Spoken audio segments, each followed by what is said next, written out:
tapusin natin. Eto yung tanong ko sa'yo. Kung sakasakali man may bagong dumating sa buhay mo, handa na bang magmahal si Pokwang muli? Alam mo, wow. O meron na ba? Hindi ko ma-aura, pero...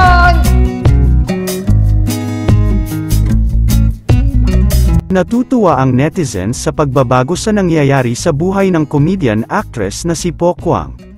Madaming blessings ang natatanggap ng actress ngayon matapos ang mga isyu na kinaharap nito sa hiwalayan nila ng kanyang asawa na si Lee O'Brien. Madaming hakbang na ginawa si Pokwang upang ipakulong si Lee O'Brien.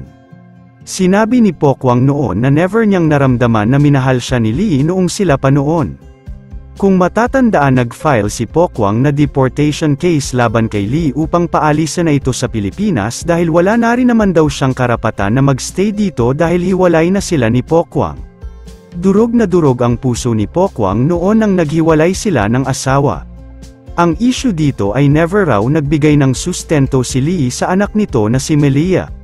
Matapos ang mga dagok na dumaan kay Pokwang sa pagpapatalsik kay Lee sa Pilipinas. Usap-usapan ngayon na may bagong boyfriend na si Pokwang at isang afam ulit ito. Si Fernando Carrillo na isang Valenzuela actor ang nalilink kay Pokwang ngayon. Pabirong tanong ni Pokwang, may chemistry ba sila ni Fernando?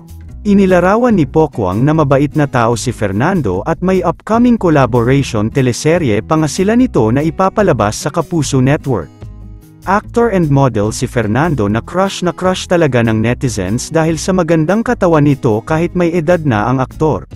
Sa mga hindi po nakakaalam, 57 years old na si Fernando Carrillo at si Pokwang naman ay 53 years old, kaya't possible na magustuhan nila ang isa't isa dahil hindi naman nagkakalayo sila ng edad.